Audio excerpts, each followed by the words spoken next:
जय जगन्नाथ।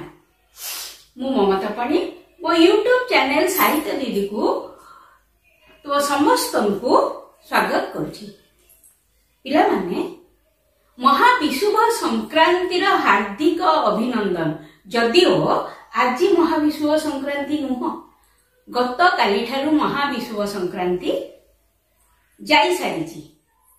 ए महाविषुव संक्रांति को पिला माने आमे माने पड़ा संक्रांति भाव में जानी एवं एटा मध्य हनुमान जन्मदिन बा हनुमान जयंती। आज आमर नुआ वर्ष आरंभ है।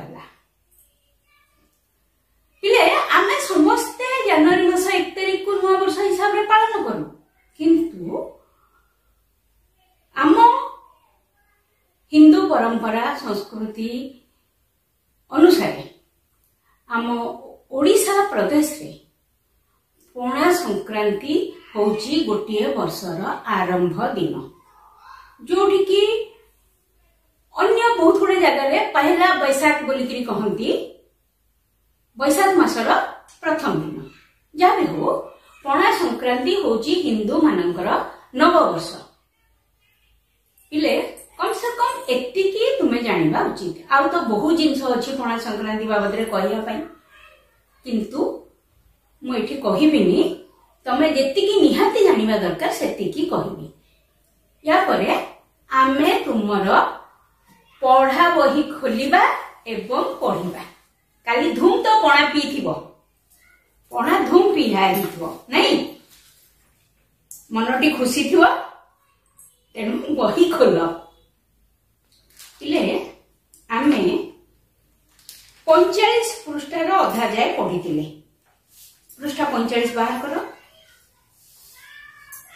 1953 मसीहा फेब्रुआरी 24 तारीख दिन कांत कवि लक्ष्मीकांत महापात्रंकर कौन होता कहल मन पका देहावसान घटी, अर्थात मृत्यु होता। आम से पर्यंत पढ़ी। विषय ना हूँ कांतकवि लक्ष्मीकांत महापात्र जीवनी और साहित्य कृति। पाखापाखि जीवनी सरी या परठू आमे साहित्य कृति बा साहित्य क्षेत्र में से केते अग्रगति करिसेंती सेउडा देखिबा बा पढ़िबा। ओडिया साहित्य को ताकर अवदान देखा बिले। ओडिया साहित्यर गद्य और पद्य विभाग को बहु संख्यक और नाना प्रकार रचना द्वारा परिपुष्ट करि कांतकवि लक्ष्मीकांत महापात्र। अधिकांश रचना प्राण धर्म रे हास्य कौतुक और व्यंग विद्रूप धर्मी। तांको साहित्य पाठक मात्र के अनुभव करती सते जेपरी हसीबा और अन्य माननको निज लेखा जरिया रे हसीबार अद्भुत शक्ति नहीं जन्मग्रहण करथिले लक्ष्मीकांत। पद्यरे लेखिथिबा लालिका और नाट्य रीति रे प्रहसन रे तांकर हास्य सृष्टिकारी रचना शैली लक्ष्य करी हुए। पिले ओडिया गद्य आउ पद्य साहित्य को अनेक लेखा से देइछंती एवं कौन करछंती ता द्वारा ओडिया साहित्य को से परिपुष्ट करछंती। परिपुष्ट नुह, बहुत पिला एई भूलटा करंती, कहती जे परिपुष्ट नुह परिपुष्ट करछंती, अर्थात परिवर्धित करछंती, बढ़ेइछंती, विकास प्राप्त करछंती पद्य आउ गद्य साहित्यिक। एवं तांकर अधिकांश लेखा मूल रे कोन अछि ना हास्य कौतुक और व्यंग विद्रूप धर्मी। व्यंग माने थट्टा, विद्रूप माने थट्टा माध्यम रे आघात। एवं तांकर पाठक समस्त अनुभव करती जे कांतकवि लक्ष्मीकांत महापात्र मूल कथा है निजे हसीबा और अन्य को हसेबा। तांको लेखार मूल धर्म है निजे हसीबा और अन्य को हसेबा।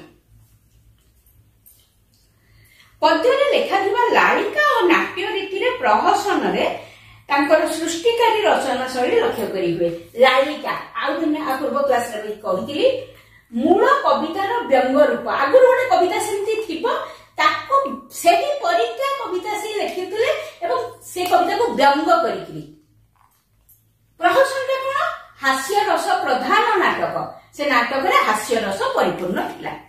ହସ କଥା ଦେଖ, କବି ସୂର୍ଯ୍ୟ ବଳଦେବ ରଥଙ୍କ କିଶୋର ଚନ୍ଦ୍ରାନନ୍ଦ ଚମ୍ପୁର ବ୍ୟଙ୍ଗାତ୍ମକ ଅନୁକରଣ ହେଉଛି କାନ୍ତ କବିଙ୍କ ରଚିତ ଚଟକ ଚନ୍ଦ୍ରହାସ ଚମ୍ପୁ। ପିଲେ ୟା ତଳେ ଅଣ୍ଡରଲାଇନ କରିବ, ଏଟା ଗୋଟେ ବହି ତାଙ୍କର। କବି ସୂର୍ଯ୍ୟ ବଳଦେବ ରଥଙ୍କର କିଶୋର ଚନ୍ଦ୍ରାନନ୍ଦ ଚମ୍ପୁ। ତୁମର ଅଛି ଚିଲିକା କାବ୍ୟରେ ଗଲାଣି ତ ଗଲା କଥାରେ ସଂଗାତ, ଯୋଉ ନାଉରିଆ ମାନେ ବୋଲୁଛନ୍ତି, ସେଇଟା କବି ସୂର୍ଯ୍ୟ ବଳଦେବ ରଥଙ୍କର କିଶୋର ଚନ୍ଦ୍ରାନନ୍ଦ ଚମ୍ପୁର ଗ ଛାନ୍ଦ ହେଲା। ତାହାକୁ ଅନୁସରଣ କରି ବା ଅନୁକରଣ କରିକିରି କାନ୍ତ କବି ଲକ୍ଷ୍ମୀକାନ୍ତ ଲେଖିଲେ ଚଟକ ଚନ୍ଦ୍ରହାସ ଚମ୍ପୁ ହେଲା। ଅଭିମନ୍ୟୁ ସାମନ୍ତ ସିଂହାରଙ୍କ ବିଦଗ୍ଧ ଚିନ୍ତାମଣିର କଳା ମାଣିକରେ ଛାନ୍ଦ ଅନୁସରଣରେ ସେ ଲେଖିଲେ ଧଳା ମାଣିକରେ ଲାଳିକା। କଣ ହେଲା? ଅଭିମନ୍ୟୁ ସାମନ୍ତ ସିଂହାର ଓଡ଼ିଆ ସାହିତ୍ୟରେ ଯଦି ଆଜି ପର୍ଯ୍ୟନ୍ତ ଲୋକଙ୍କ ମନ ଭିତରେ ଅଛନ୍ତି, ତାହେଲେ ତାଙ୍କର ବହି ହଉଛି ବିଦଗ୍ଧ ଚିନ୍ତାମଣି। ସେ ଭିତରେ ଗୋଟେ ଛାନ୍ଦ ଅଛି କଳା ମାଣିକରେ। ତମର ଗୋଟେ ସପ୍ତମରେ ଗୀତ ଥିଲା, ଏ କଳା ମାଣିକ ଛାନ୍ଦରେ ଗୋଟେ ଗୀତ ଥିଲା ତ ସପ୍ତମରେ। ତାହାରି ଅନୁସରଣରେ ସିଏ ଲେଖିଲେ ଧଳା ମାଣିକରେ। ଫକୀର ମୋହନ ସେନାପତିଙ୍କ ଉତ୍କଳ ଭ୍ରମଣ ଅନୁକରଣରେ କଟକ ସଫର ଲାଳିକା ରଚନା କରିଛନ୍ତି ଲକ୍ଷ୍ମୀକାନ୍ତ। ଆଚ୍ଛା, ସଫର ମାନେ ଏଟା ଗୋଟେ ହିନ୍ଦୀ ଶବ୍ଦ। ସଫର ମାନେ ଯାତ୍ରା। ଫକୀର ମୋହନ ଲେଖିଲେ ଉତ୍କଳ ଭ୍ରମଣ, ସିଏ ଲେଖିଲେ କଟକ ସଫର। ଏଟା ଲାଳିକା। ଲାଳିକା ମାନେ ମୂଳ କବିତାର ବ୍ୟଙ୍ଗ ରୂପ। ଏଠି ମଧ୍ୟ ଧଳା ମାଣିକ, ଚଟକ ଚନ୍ଦ୍ରହାସ ଚମ୍ପୁ ଆଉ ଏ ଯୋଉ କଟକ ସଫର, ଏ ତିନିଟାରେ ଅଣ୍ଡରଲାଇନ କର। ଏଠି ତିନିଟା ବହି। ନାଟ୍ୟ ସାହିତ୍ୟ ଧାରାରେ ହାସ୍ୟ ରସ ଦ୍ୱାରା ଦର୍ଶକ ମାନଙ୍କୁ ରସେଇ ମଜେଇ ପାରୁଥିବା ସୃଷ୍ଟି ପ୍ରହସନ ଭାବେ ଜଣାଶୁଣା। ଯୋଉ ଓଡିଆ ନାଟକ, ତା ଭିତରେ ଯୋଉ ନାଟକ ଦର୍ଶକ ମାନଙ୍କୁ ପୁରା ହସେଇକିରି ବେଦମ କରେ, ସେଇ ସବୁ ନାଟକ ମାନଙ୍କୁ କଣ କୁହାଯାଏ ନା ପ୍ରହସନ। ବ୍ୟଙ୍ଗ କବିତାକୁ କୁହାଗଲା ଲାଳିକା, ମନେ ରଖ। ଆଉ ହାସ୍ୟ ରସାତ୍ମକ ନାଟକକୁ କୁହାଗଲା ପ୍ରହସନ। ସେମିତି ମଧ୍ୟ ସେ ଅନେକ ବହି ଲେଖିଛନ୍ତି। ଡିମ୍ବ କ୍ରେସି ସଭା, ହନୁମନ୍ତର ବସ୍ତ୍ରହରଣ, ଜର୍ମାନ ଭୂତ ଓ ବ୍ରିଟିଶ ଦୂତଙ୍କ ପ୍ରଶ୍ନ ଉତ୍ତର ଆଦି ତାଙ୍କର ପ୍ରହସନ ରଚନା। ଏଠି ତିନିଟା ବହି। ଏତିକି ସରିଲା। ଏଠି ତାଙ୍କର ଆମେ 6ଟା ଜିନିଷ ଦେଖିଲେ। ଚଟକ ଚନ୍ଦ୍ରହାସ ଚମ୍ପୁ, ଯାହାକି କିଶୋର ଚନ୍ଦ୍ରାନନ୍ଦ ଚମ୍ପୁର ଅନୁସରଣରେ ଲେଖା ହେଇଛି। କଳା ମାଣିକର ଅନୁସରଣରେ ଲେଖା ହେଲା ଧଳା ମାଣିକ। ଉତ୍କଳ ଭ୍ରମଣର ଅନୁକରଣରେ ଲେଖା ହେଲା କଟକ ସଫର ହେଲା। ତା ଛଡା ପ୍ରହସନ, ଏଗୁଡା ତିନିଟା ଲାଳିକା। ପ୍ରହସନରେ କଣ ଲେଖିଲେ ସିଏ? ଡିମ୍ବ କ୍ରେସି ସଭା, ହନୁମନ୍ତର ବସ୍ତ୍ରହରଣ, ଜର୍ମାନ ଭୂତ ଓ ବ୍ରିଟିଶ ଦୂତଙ୍କ ପ୍ରଶ୍ନ ଉତ୍ତର ହେଲା। ଏଠି 6ଟି, ତାକୁ ମନେ ରଖିବ। ଓଡ଼ିଆ ଶିଶୁ ସାହିତ୍ୟକୁ ଲକ୍ଷ୍ମୀକାନ୍ତ ବହୁମତେ ସମୃଦ୍ଧ କରିଛନ୍ତି, ଉଭୟ ଗଦ୍ୟରେ ଓ ପଦ୍ୟରେ। କେବଳ ନାଟକ, ଏଇ ପ୍ରହସନ ବା ଲାଳିକା ନୁହେଁ, ଶିଶୁ ସାହିତ୍ୟକୁ ମଧ୍ୟ ସେ କଣ କରିଛନ୍ତି? ଅନେକ ମାତ୍ରାରେ ସମୃଦ୍ଧ କରିଛନ୍ତି। ସମୃଦ୍ଧ ମାନେ ପ୍ରାଚୁର୍ଯ୍ୟ ବିଶିଷ୍ଟ, ଖୁବ ଉନ୍ନତି ସମ୍ପନ୍ନ, ମାନେ ଅତି ଉନ୍ନତ କରିଦେଇଛନ୍ତି। ଓଡ଼ିଆ ଶିଶୁ ସାହିତ୍ୟକୁ ଗୋଟେ ଉନ୍ନତିର ସ୍ତରରେ ସେ ନେଇକି ପହଞ୍ଚେଇ ଦେଇଛନ୍ତି। କଣ କଣ ଅଛି? ଓଡ଼ିଆ ଶିଶୁ ସାହିତ୍ୟ ଭିତରେ ସେ ଗଦ୍ୟ ବି ଲେଖିଛନ୍ତି, ପଦ୍ୟ ବି ଲେଖିଛନ୍ତି। ପିଲାଙ୍କ କଥା ଭଳି ପୌରାଣିକ କାହାଣୀ ସଂକଳନ, ଚିଡ଼ିଆଖାନା ଭଳି ଜୀବଜନ୍ତୁ ସମ୍ବନ୍ଧୀୟ ପଦ୍ୟମୟୀ କୃତି। କଣ ହେଲା? ପିଲାଙ୍କ କଥା, ଏଟା ହଉଛି ପୌରାଣିକ କାହାଣୀ ସଂକଳନ, ପିଲାଙ୍କ କଥା, ତଳେ ଅଣ୍ଡରଲାଇନ କରିବ। ଚିଡ଼ିଆଖାନା ହଉଛି ଜୀବଜନ୍ତୁ ସମ୍ବନ୍ଧୀୟ ପଦ୍ୟ। ତାପରେ ଏହା ବ୍ୟତୀତ ପାଠମାଳା ଓ ସାହିତ୍ୟ ସୁଧାକର ହେଉଛି किशोरଙ୍କ पाठ पढ़ा उद्दिष्ट 2टी पुस्तक पिले सेतेबेले ओडिया साहित्य रे पिला मनकर पढ़िया विशेष किछि बही नथिला तेणु जो किछिटी बही लेखा होउथुला ताकू समस्ते अति आदर रे ग्रहण करथुले तांकर से लिखिथिले पाठमाला और साहित्य सुधाकर एटा किशोर मानक पई शिशु साहित्य गुड़िकरू कांत कविंकर शिक्षकोचित नीति और उपदेश बाणी शुणिया को मिलता है। ए जो शिशु साहित्य एथिरो आमे कोन देखु तांको रचित शिशु साहित्य रो आमे देखु शिक्षक माने जेंती नीति उपदेश पिला मानकु देई थांती से शिक्षक न होइथिले भी मध्य पिला मानकु तांको लेखा माध्यम रे अनेक नीति और उपदेश देइथिले। पिला माने शिशु साहित्य कथा तो जानिलो एबे देखिबा गल्प प्रबंध उपन्यास आदि रचना द्वारा कांत कवि लक्ष्मीकांत महापात्र ओडिया गद्य साहित्य को समृद्ध करिसेति। गल्प प्रबंध आ उपन्यास ता माने तुमे देख पिले सीए कविता लिखुथिले व्यंग कविता हो पछके नाटक लिखुथिले ता छडा गल्प प्रबंध उपन्यास ता माने ओडिया साहित्य रो सब दिगरे लेखनी चालना करी से कौन करचंदी ओडिशा साहित्य को बा ओडिया साहित्य को समृद्ध करचंदी परिपुष्ट करचंदी से अनेक गल्प रचना करचंदी ता भितरु बुढ़ा संखारी गल्प रे परिवेशित प्रेम और करुण भाव पाठक मानक हृदय को स्पर्श करिथबारु ताहा अनेकक निकट रे अभूला कहानी होई रहिछि। जे बहुर हाथ में शंखा पिंधेबा पई बुढ़ा संखारी शारीरिक कष्ट स्वीकार करी दाई जाइतिला देखिला बेलको से विधवा होई साथिला पिले तमरो ए 10 श्रेणी प्राय 5-7 कि 10 वर्ष पूर्व बोधवे कोर्स रे एटा थिला ए गपड़ा आ बुढ़ा संखारी गल्प तमे टीवी रे भी बहुत थर सुनिथिबो अति दुखद तार शेष परिणति अति दुखद थिला माने मु तो पूरा गपड़ा तुमको वर्तमान कहि परिबिनी तथापि एतिकी जान जे गोटे संखारी बुढ़ा थिला से बुली बुली विभिन्न प्रकार शंखा बिक्री करे थरे सी गोटे घर को जाइछि शंखा बिकिया को एवं सेठी से गोटे बहु को देखिछि नुआ बहु बाहाई की आसीछि से सासु कहचंती जे मो बहु को तुमे शंखा पिंधे दियो आजि तरी जो सब आमे सब जाउछु दुकान रो सेट चूड़ी किनी नै पळे आसु सेतरे सेमती नथिला चूड़ी वाला माने घर घर बुली के चूड़ी बिकुतिले शंखा वाला माने शंखा बिकुतिले बुढ़ा जेतबे से बहुटी को शंखा पिंधेछि से बहुटीर हाथटी को से धरले तो पिंधेइबा ना एवं ता भितरे सेठी गोटे वात्सल्य प्रेम सृष्टि हेछि से जो घर पाइबा आसीछि सेना वात्सल्य प्रेम से ताको ता झियो बा ता बहु बोली बाबुची ता हाथटी धरि के बुढ़ा बाबुची कित्ते सुंदर हाथ आ एई हाथ जहार ता मुह केडे सुंदर हेतिबो ए भितरे बुढ़ा ताको भलो पाई बसछि जो भलो पाइबा पिले केते प्रकार भल पाइबा अछि एठी किंतु जो प्रेम बुढ़ार से बहु प्रति धीरे धीरे आसीछि सेटा होछि वात्सल्य प्रेम पिता माता पुत्र बा कन्या को वात्सल्य प्रेम करथांती से भल पाइबा आसी एवं बहु पराग देछि तार पसंदर संख्या होछि आसमान तारा संख्या बुढ़ा कहिछि मो रज पूर्व तते आनिकरी देबी ए भितरे बुढ़ार देह बहुत खराब हो जाइछि किंतु एते जर रे भी बुढ़ा बहु कष्ट रे से बहुटी पाई संख्या मुठाटी करिछि एवं ज्येष्ठ मास रज संक्रांति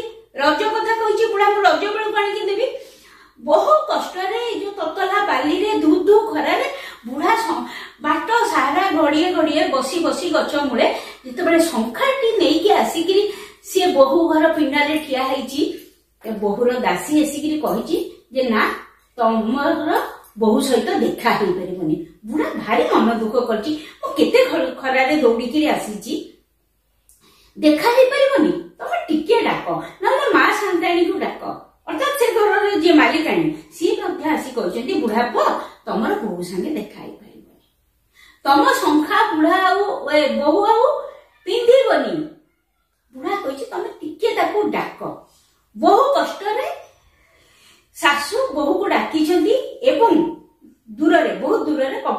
मोर जहाँ मन पड़ी गपटी बहुत दिन तले पड़ी ठिया बुढ़ा चाहिदेला बेलू गोटे धड़ा थान कपड़ा से पिंधि आजिकल विधवा स्त्री लोक मैंने केते प्रकार शाढ़ी पिंधुचंदी जे एमती किछि बाध्यता नहीं जार इच्छा होला से धड़ा शाढ़ी पिंधा जार इच्छा सी प्रिंटेड शाढ़ी पिंधला किंतु सेतबेले एटा गोटे कोड़ा कोड़ी नियम थिला बहुटी को बुढ़ा बहु मुह को देखिनी किंतु बहुर थान लुगा पिंधिबाटा देखि देखि बुढ़ा सेठी अजाड़ी पड़ची जे मो कोन एया देखिबा को आसीथिनी पिले ए मु बहुत शॉर्टकट रे गपटा कहबी जति केबे कोठी गपटा पाइबो निश्चित पढिबो एटा गोटे कालजयी गल्प कांत कवि लक्ष्मीकांत महापात्र टीवी रे बहुत थर देछि एटा से जो शेष दृश्य से जो करुण परिणति सेटा भाबी होबनी एवं सेठी पई कांत कवि लक्ष्मीकांत महापात्रंकर स्थान ओडिया साहित्य रे बहुत ऊपर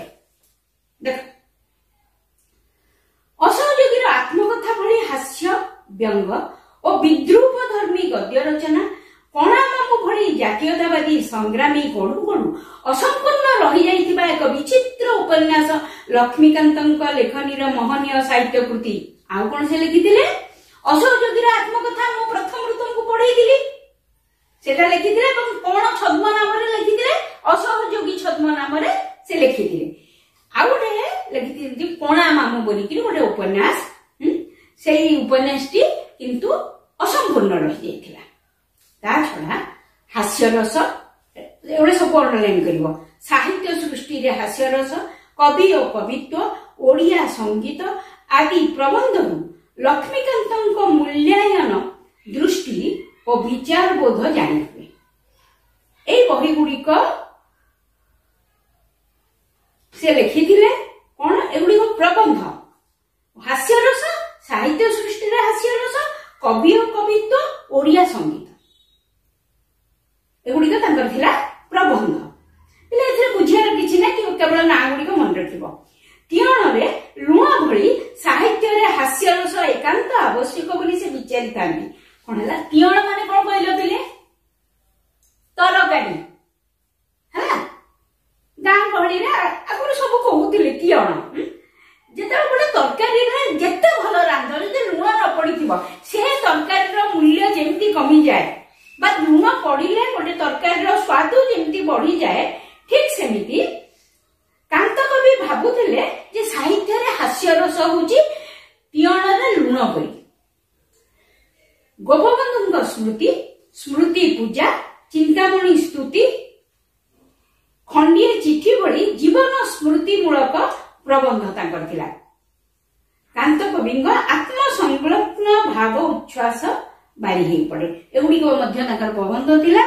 गोपबंधु स्मृति स्मृति पूजा चिंतामणि स्मृति खंडिए चिठी एगुड़ी तो तुमको मन रखिबार अछि निवृत्त निषिद्ध रोगसज्जा जीवंत मरण प्रबंध लेखकंकर अंगे निभा कथार कलात्मक प्रकाश तांकर अनुभूति से निजे जहा निभेरिचंती बा अनुभव करचंती ताकू ही देइकिरि से लिखिथिले निवृत्त निषिद्ध रोगसज्जा जीवंत मरण ता बादे से आउ कोन लिखिथिले निज जीवनर अवस्था विषय तांकर जीवन सारा विभिन्न अवस्था देइकिरि से आसीचंती से बाबद से लिखिचंती बाल्य स्मृति शैशव स्मृति कैशोर स्वप्न यौवन पदे चारिटा बही से लिखिचंती पिले ए सब बही तक अंडरलाइन करिवो एवं मन रखिवो तापर पिले देख लालिका रचना भिन्न अनेक हास्य उद्दीपक कविता लिखिचंती कांत कवि लालिका व्यतीत अनेक हास्य उद्दीपक कविता हास्य रसकारी कविता मध्य से लिखिचंती ता भितरु कोउडी को मन रखिया परिका लेखा अलना पुराण जुगर मजा बीड़ी महिमा शोक गीत गांधी गोल कविता स्मरणीय बा स्मरण योग्य मन रखिबा परिका कविता अंडरलाइन करिबो अलना पुराण जुगर मजा बीड़ी महिमा शोक गीत गांधी गोल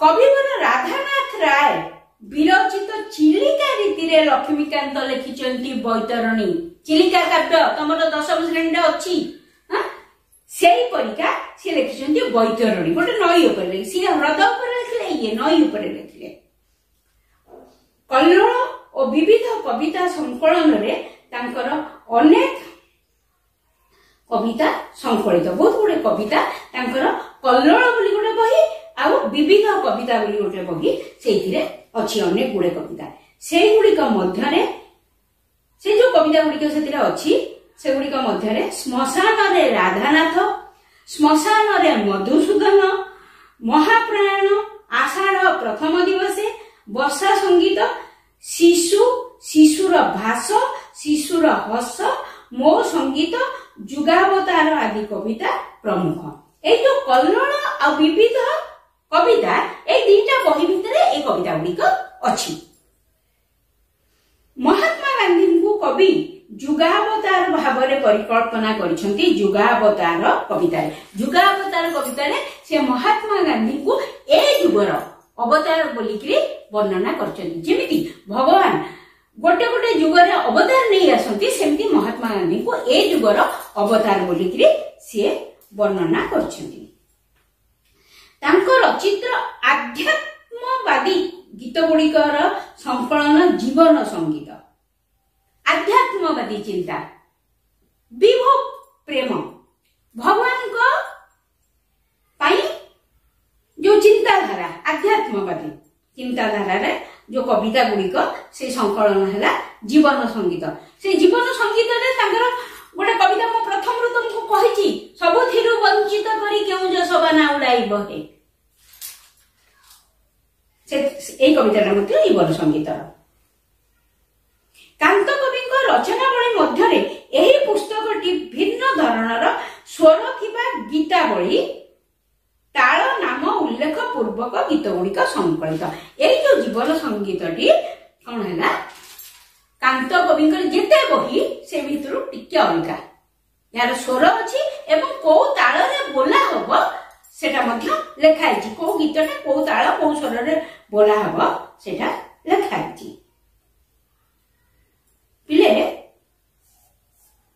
आज आमे एठी रखिबा आ पर क्लास रे बाकी जेतिक अछि सारिबा एवं क्षुद्र प्रश्नर उत्तर गुड़िक मध्य सारिबा रहिली पिले ता पूर्व गोटे कथा कहूची निहाती भाबरे मु पुणी थर अनुरोध करिवि आम ओडिया मानकर नुआ वर्षटी निहाती पालन करिवो जेमिति आमे इंग्रजी नववर्ष अति धूमधाम रे पालन करचु सेमिति ओडिया नववर्ष मध्य निहाती धूमधाम रे आमे पालन करिबा उचित एवं ताको मने रखिबा उचित एटा हमर स्वाभिमान काहे कि ना आमे जदि एटा भूली जिबा ता अर्थ आमे हम मां को भूली जाउछुनी मां को आमे जेमिति मने रखिचंती जेमिति भलो पांती मातृभूमि को सेमिति भलो पाइबा एवं एटा हमर नुआ वर्ष पिले सेति की उत्साह सेति की उद्दीपनार सहित तमे एटा पाइबो आसंता वर्ष तो अवश्य वर्ष पड़ेलानी रहिली।